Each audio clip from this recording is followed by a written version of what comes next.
Loin de la coccinelle, cette nouvelle Volkswagen, la K70, aurait dû s'appeler NSU.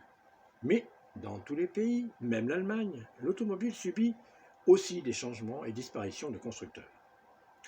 Conçue par NSU, avec un nouveau style de carrosserie, moins typé que celui de la Aero 80, tout comme son moteur, moderne et non exclusif, comme le fut le birotor de cette même Aero 80, elle se part d'un 4 cylindres de 1605 cm3, développant 75 ou 100 chevaux selon la version. Elle fut remplacée par la Volkswagen Passat en 1973, après seulement 3 années d'existence. Elle sera pourtant la première dauphine de la voiture élue voiture de l'année, devant une certaine Citroën SM, qui elle fut dévoilée en mars 1970. SM dont le style fut supervisé par Gilbert Aupron, qui côtoya deux grands maîtres du style, un certain Flamino Bertoni, père des tractions et DS, ainsi que de l'Ami6, un peu plus typé et peut-être moins agréable à regarder. Et celui moins connu des novices, dont on disait de lui qu'il dessinait le vent. J'ai nommé M. Louis Bionnier, rentré en 1921 chez Panhard et Levasseur. 10 ans plus tard, il dirigera le bureau de style en créant toutes les parts de grandes séries jusqu'à l'ultime et sublime part 24.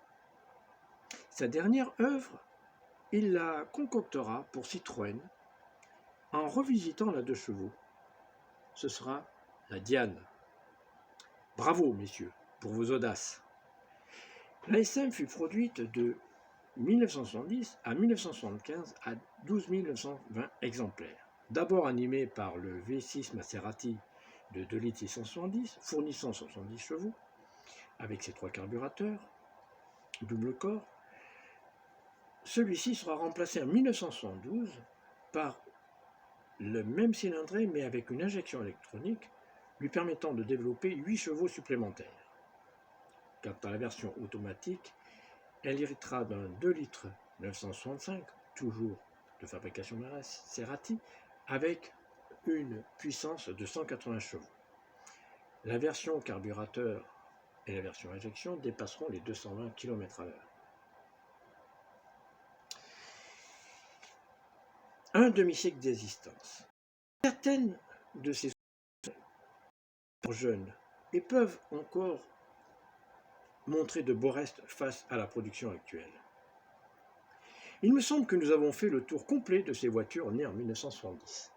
Ah, non, on me fait signe que non. Il semblerait que j'en ai oublié une. Vous êtes sûr que j'en ai oublié? Mais laquelle?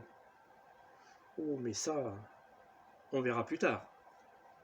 Peut-être dans cette émission, ou peut-être dans une autre.